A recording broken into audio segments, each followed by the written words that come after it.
So we got the Giants side of things from Bobby Skinner, and you had a feeling. It was overdue, Will Parkinson. Badlands, turn on the Jets. We had to get the Jets side of things from you, buddy boy. You feeling good? You survived the draft. You're in one piece. What's happening? Yeah, I was in my normal element, not sleeping, just talking to a wall. That's kind of basically how I exist. I exist day to day. So no, it was an exciting weekend. You know, the Jets had a gazillion picks. They were active on all 3 days. I thought they did some really awesome things. I thought there's a couple of things I maybe wouldn't have done personally, but overall, I think as a Jets fan, you feel really good. For the first time in a really long time, I don't even know the last time I could say this. Like, they have a lot of homegrown offensive talent that you're excited about. That's just not a thing that the Jets. They usually always like exciting defense, maybe an acquired veteran on offense you like. It feels like for a change, they've taken the young pass catcher seriously, which has been a novelty, I guess, for Jets fans. So I totally agree with that stake and that sentiment. And look, I give the Jet draft a B+, which we'll get to. I'll get to your grade momentarily. As a whole, second pick in the draft, this is where we got to begin. Yeah. It was debated. You knew it was going to be one of two guys. It was going to be Arvell Reese. It was going to be David Bailey. A lot of the mock drafts had Reese. Peter Schrager, to his credit, was all over David Bailey. Yeah. Now that the dust is settled, we know the pros of Reese. We know the upside of Reese. You know you're getting a proven pass rusher in David Bailey. Are you okay with that? Yeah, no, I'm okay with the pick. I think it got misconstrued. Like, I think I talked myself into Reese more than anything just because of the versatility, and they had addressed, the edge rusher position in free agency, and you felt like, hey, they're missing that one kind of alien athlete on their defense that can be, a QB spy, can blitz, can, play some off-ball linebacker, can play some edge. That was really appetizing and exciting if you're a Jets fan. So, the ceiling is tremendous with Arvell Reese. The ceiling's pretty high with David Bailey, too. Like, he's not some, schmuck that they just, took. I mean, he's a 14.5 sack guy last year. I mocked him. I have a tweet back from January. I was like, the perfect way to fix this defense in 3 months was drafting David Bailey and going to a 3-4. So, it's not like I didn't like the player, and it got misconstrued because I mocked him Reese for the last month after he ran 4-4 in Indy. Look, the 30 visit thing was unnecessary, and I didn't agree with the process, and I didn't love the whole there's no leaks in the building yet. There's an article out in ESPN the day of the draft of hey, this is going to be the pick because this is what I'm hearing from the Jets building. It was that was just a little, the PR side of it was just whatever. I mean, we don't have to go down this rabbit hole. Fans are tired of me hearing me talk about it since Friday, but the player itself, he's a really good player. He's a really good athlete. Does he need to get stronger in the run game? Sure. But, JJ, who gives a shit if he gets 14 sacks a year, right? It doesn't matter. And they got guys like Kingsley Enagbari and Joseph Asai to be run defenders on early downs. They beefed up the interior of the defensive line. So you'd hope more leads this year. You're not trailing by 14 or 21 points by the second quarter, and you can unleash Will McDonald. And David Bailey's a fine run defender, JJ. He's not a liability. He was a liability 2 years ago, got much stronger. Would it shock anybody if he comes into camp at 256 instead of 248 and he puts on 8 more pounds of muscle and you feel good? The character checked out, smart kid. Again, the staff knows him really well. There's a comfortability there, and he should be a really good player. The expectations will be high year one, but he should be a really good player, probably not just now, but for quite some time as a pass rusher in the NFL. Okay. Does it bother you that Arvell Reese ended up with the Giants? I don't want to say it bothers me because I think it would have bothered me more if he goes to Tennessee and we have to deal with the people that for some reason are holding on to Robert Saleh as some godsend here when he was terrible. He was a terrible head coach. I think that bothers me more. The Giants thing, almost, you even saw Malik Neighbors. They had to take Reese, I guess, probably because he was the best player on the board, and I don't think they expected him to be there. It's kind of exciting a little bit in some ways of Reese and Bailey on either side of town, and hopefully they're both really good players and we can actually have fun debates. Did the Jets make the right decision? Did the Giants get lucky? Whatever. I think it would have been more annoying, again, in Tennessee, somewhere where it's the lull Jets, you passed up on Saleh and you passed up on Reese, and then it becomes this whole timeline, and it's just, that's the stuff I can't deal with. If the Giants get him and he's good, I don't know how they're going to fit not Parsons. They're going to fit Carter and Reese. It kind of feels like a redundant pick, I would have probably Well, just they're gonna have to play him a linebacker. yeah, but That's the bottom line. They're gonna have to play him a linebacker. And said, or Sonny Styles and been like, hey, we're just going to get a guy that's a premium guy and we know what he's going to play. But no, it doesn't bother me as much. Like I said, I think Tennessee would have been more irritating from just a Jets fan perspective. So the moral of the story is here. Reese was your lean going into Thursday. That's what you kind of tucked yourself into. 100%. But you were not like throwing crap the minute you found out it was Bailey. You were okay with it. I was literally only annoyed with that the visit thing happened because it opens up if this doesn't work, people are going to be like, oh, what the hell were the Jets doing? Why did they cancel this visit publicly? They didn't have to. And I didn't like Bailey's quotes transparently the day before the draft. I thought he felt like very, I don't know, it was just weird. It was just weird comments. It was like, oh, like, I don't, where, Monty, and he wasn't pronouncing the GM's name right.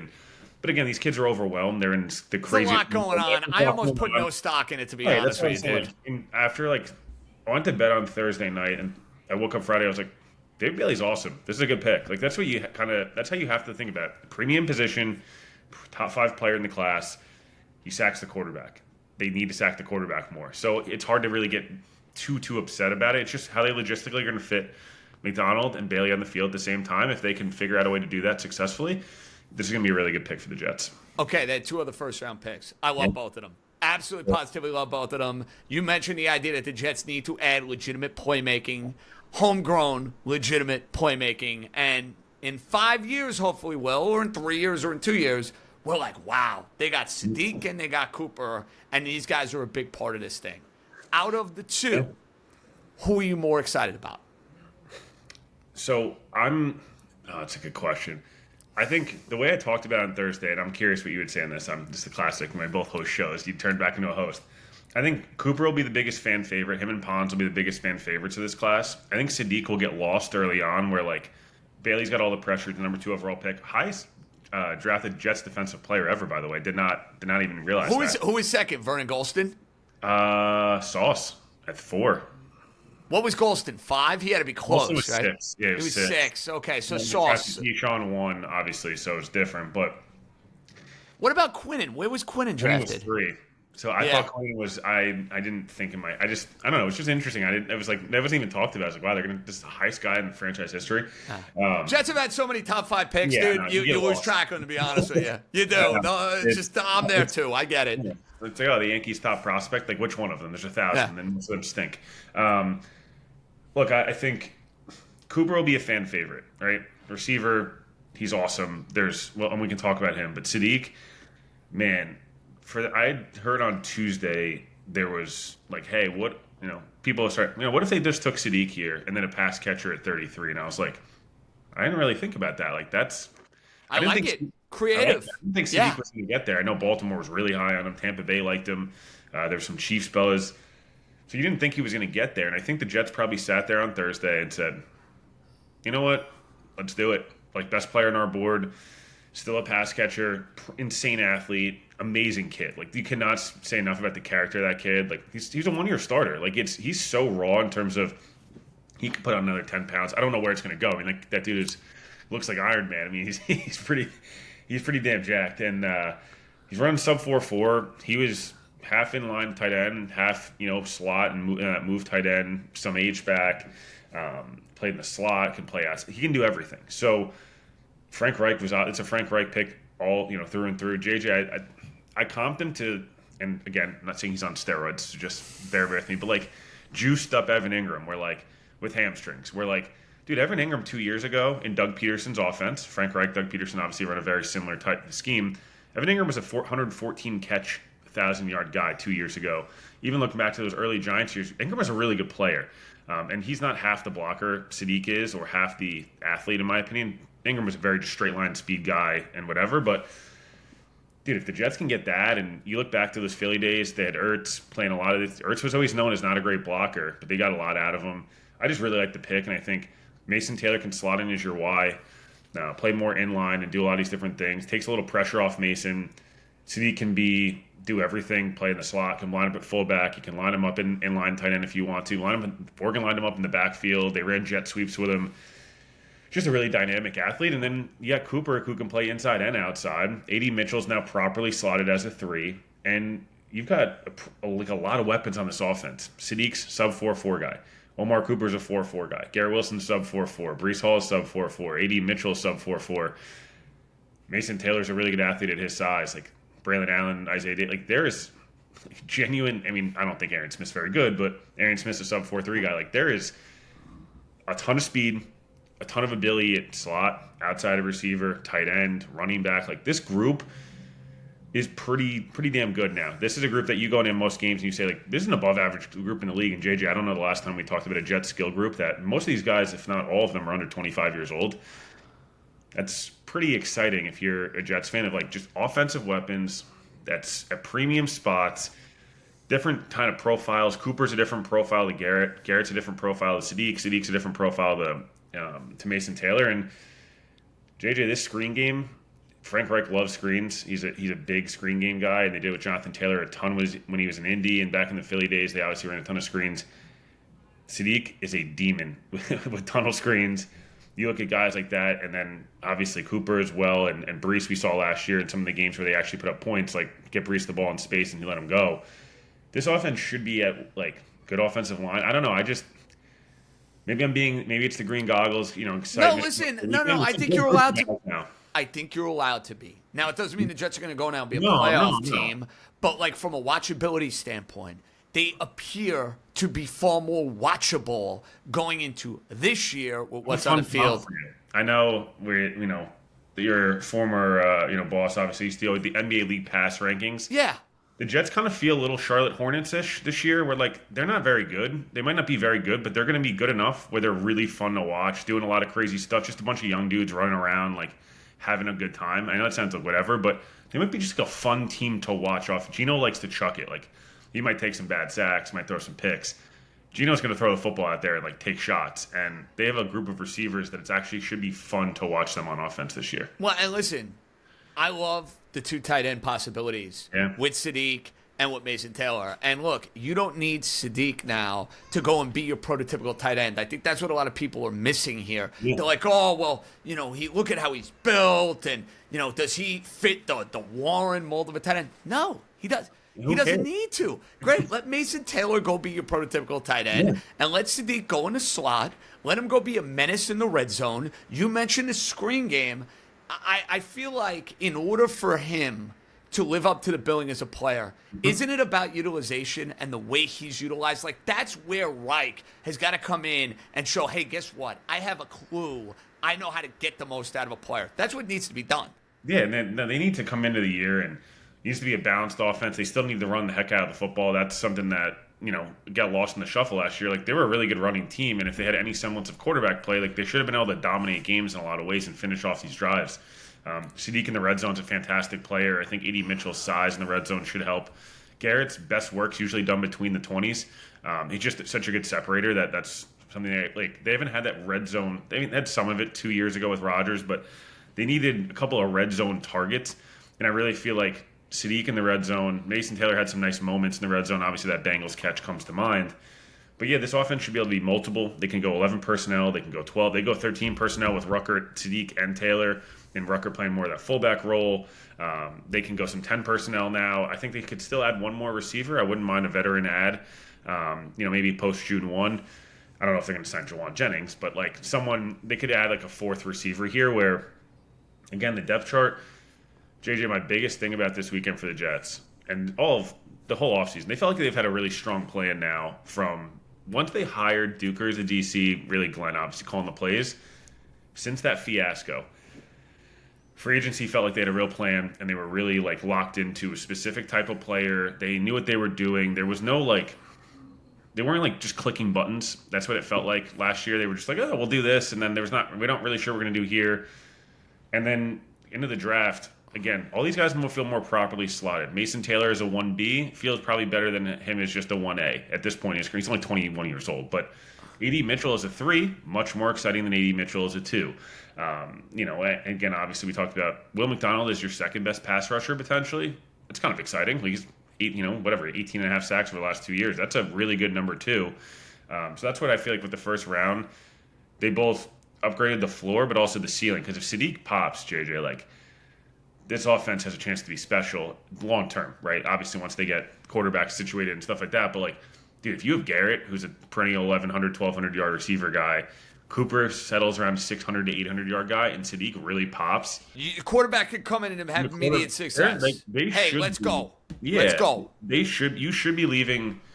If you want to be optimistic as a Jets fan, win total aside, if everything goes well this year from a young player development, which obviously is a big if, but if it happens, 2027, the Jets have $230 million in cap space, 3 first-round picks, and we'll have a young offensive core that they haven't had in 20 years. That's when you start to be like, whether it's a young quarterback, whether it's, hey, things go, terribly in Cincinnati, and Joe Burrow really does want to be traded. Now they're actually not an appealing destination for a team because this year was like, they have all these picks, but what do the Jets have? What do they have? Correct. Now it's like, who's like, how many years can you get Geno to play just a productive level? Because there's no real excuses for Geno not to at least be a league average quarterback this year. I'm sorry. Like, there's just not. The offensive line's good. They have good weapons. They have a play caller that's done it before. There's some questions, but I don't know. I feel good, much better about the offense than I thought I was going to feel, on a Sunday after the draft. Okay, this is where I come glass half empty.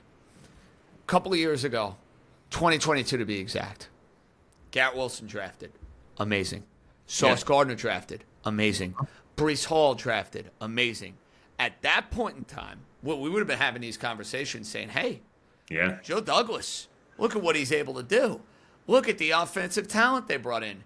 And I don't need to relitigate the last couple of years because we've done that for multiple years on this pod. We've done it over text. You've done it on your shows. But I guess my question to you would be, for someone that is just like down and out and just so in the dumps about the franchise, why is it going to be different this time around? Good question. So there's a chance it won't be. Right? Like we have to be honest here. Like, there's a chance that these guys are just a collection of players. They don't fully hit their potential, and they're moved in 3 years for first-round picks. Because that's been the trend, right? Like, we have to be honest. There's a chance. They brought in a different type of character this time. And not just – but they made the mistake last time. In 2022, that season started amazing, and that was such a fun year. They were 7-4, 6-3, 5-2. Like, Berrios catches that ball. I had Gary Vee on the pod last week, and Berrios is one of his clients. He's like, if Berrios catches that ball, the Jets are at least a playoff team. We're not talking about the drought. Mike White with the ribs and the whole thing. There was no real veterans outside of C.J. Mosley and JFM on that team. Everybody else was like 23 years old. There was no real leadership. Saleh was very much kind of the country club. Like, you guys do your thing. Just don't mess up don't mess it up for everybody else. Very online team, JJ. And as much as it's fun for me and you, who like to be online, like a lot of tweeting, a lot of liking stuff, and a lot of just, I don't know, there's just an immaturity with that team that they created, and then it carried over to 23 and 24 and honestly into 2025. They brought in like a different type of guy. Bringing DeMario Davis back, real grown-up, right? Leader. Minka Fitzpatrick, leader. Say what you want about Geno. Geno's been around, and his story is really cool. It's an NFL story that, like, I joke about all the time with Will Levis, like, he should have. Oh, he's a competitive first-round guy. He wasn't the first-round pick, and then he had some nice moments, but was immature and crashed out and had to earn his way back into the league. And like, he's cast off one more time, but hey, he's got one more shot in the NFL. Generally speaking, even last year, some of the guys they brought in, Mason Taylor, really good lineage. Armand Nembu obviously was amazing. Azaria Thomas, high character guy. Malachi Moore as well. They had to get some of that other stuff out of the building. I think some of the guys you saw traded or left in free agency. I think that it's more. I won't go more into that, but like. No, but it's a more together, unified, mature group. I don't think they were like. Yeah. I don't think they were like sad to see guys like Jermaine and Quincy go. I think that it was time. D'Angelo Pons, like. That was an Aaron Glenn pick, right? I feel like Aaron Glenn probably was pounding the table to take this. Is he Aaron Glenn reincarnated? That's what Jet fans are hoping. The other comp I've heard, 2 comps. Do you remember Jason Verrett? Oh, yeah, good player. Healthy player. Was a really good player. And the other one that I heard was, and again, if he becomes this player, this is be insane. But if he becomes Asante Samuel, but willing to tackle, come on. Those are the 3 guys. Those are the 3 high-end comps. The other one, I got a couple other ones like Buster. Oh my God, Brent Grimes, who played for your Oh, Dolphins. I liked. He Like, talked. just awful. His wife was a little too chatty for my Yeah, that liking, was but tough. he was a badass. He was a good player. Even DJ Reed too is another one. But Pon's a fourth. We were in sub 4.3 at his pro day. So, but like Omar Cooper was there when Indiana was bad, like really really bad. They were a laughing stock, and Signetti came in and. See, I love that they added guys from Indiana. Will I love that? I absolutely positively love that because they were in a building like Cooper when you were the joke. The Jets, no offense, Yeah, they're a joke. they're a joke. So to go and say, hey, I was there. Now I got to the top of the mountain. That's what we're going to do here. Like, that's the attitude you're looking for. Yeah, that's why like you just get excited. Like they brought some adults in to actually can help these young guys. Harrison Phillips is another one. David Onyemata said that Glenn changed his life. Like these are like real grown men in that building, guys that are 30 plus years old at this point. Which I know everyone's going to roll their eyes, but you need some of those guys in your building. That's sometimes you need those guys that can say, "Get in line, young fella." Even there's a lot of immaturity from Jamie and Sherwood last year. Like you're not going to get away with that with Demario Davis. Being your running mate now. Cooper and Pons are college roommates. They've seen it all. Part of the selling point with Glenn, why he got the job, outside of the nostalgia and stuff that's exciting, and he was a really good defensive coach. He was up for, defensive assistant coach of the year 2 years ago. That infamous Hard Knock speech where he's like talking to these guys, and the Lions were terrible that first year also. Just they were still a joke. And he's like, when Glenn was a Jet, they were a joke, right? JJ, me and you were younger, but they were horrendous when Glenn first got here. Like they picked Glenn was a rookie, and then he was there for Kotite. He played the fake spike game, and then was there for Kotite. And then they saw it turn around. And he was a part of it. Then he goes to New Orleans as a coach. They were fine. They were middling, and then they turned it around and became a powerhouse. They won the division every year, 12+ win team. Detroit, same thing. So it's like he should be a guy that like it's a slower burn, but there's a program that turns around. Pons, Cooper, these guys just saw that happen, and it's like you want to get more and more of those type of guys in the building, and they're not going to take any nonsense, man. Like they're just not. Those guys they're playing for the best. I think Signetti's the best coach in any level of football right now. McDonald probably gives him a run for his money, and McVay and these guys, but like Signetti's. You know what? Special. It's more impressive what Signetti did than those two. No offense to Mike McDonald. I know he won a Super Bowl with Sam Darnold. No offense to McVay. Give me any of the coaches. Indiana football was as big a joke as any program in America, dude. Yep. You know it, and I know it. Like, I have buddies that I work with at SOY. One of our guys, the great Sean Gelman, is an Indiana Hoosier. He's like, dude, went to school football. Forget it. Nobody gave a shit. Nobody went to games. It was so irrelevant. It was like, wow, we even have a football program. To go and get them to the point they were a few years ago, great. You make the playoff. Amazing. Then the next year, you're taking no prisoners and smoking Alabama and winning a national championship and beating Ohio State in a Big Ten title game with like 7 pros on their defense. No, I will say the fun. If you want to have a fun Pons moment, because the Pons pick's my favorite one, and are you going to mention the Dante Moore pick? So when everyone was scouting Dante Moore in that game, pick 6 Dante Moore first play of the game was awesome. He broke Ty Simpson's ribs and forced a fumble that ended Ty's college football career. He was the guy that forced that fumble. He boomsticked 2 people against Miami and owned Carson Beck. He had multiple pass breakups against Drew Aller. He intercepted a ball mossing Denzel Boston, who's 6'4", so there's a size thing. And he was the only guy that matched up well with Jeremiah Smith all year. I talked to teams that were in the top 12 that had him as a top 2 corner in this class. So why did he not find his way to the first round then, Will? He's 28.5-inch arms, and he's 5'9". There you go. That's it. That explains it. Okay. Yeah, it explains it. But the Jets, who cares? Maybe you got a diamond in the rough. Let's go. Man, Minka's a huge safety. He can play. He can play. In the slot if you need to. They signed Nashawn Wright, who's 6'4" and led the league in picks last year. Azaria Thomas is a really big corner. Stevens is a big corner. So if you're gonna play a certain type of scheme, as much as they would like Holton Hood, they really liked as well. I just think Pons was such a. We really need to, and Glenn talked about this. It's not just winning programs. I think people are, using that term because I know Glenn talked about it. It's about the type of program you come from. And even David Bailey, Texas Tech football is never, Mahomes went there. They've not been very good since the Crabtree. No, Mahomes was going 6-6. Yeah, and I know, we can go down a 40-minute podcast about how much Texas Tech football is just pumping money in like I've never seen, but David Bailey went from a bad Stanford team, and he saw what it looked like when it was really bad, and he went to Texas Tech. And the first year that he was there, they went to the playoff, and if Texas Tech's offense had any, whatever, they're beating Oregon because Bailey was the best player in the field against Oregon. Again, Pons was his best in big games. Cooper Jr. was really good when he was just at Indiana, and then took his game to another level last year.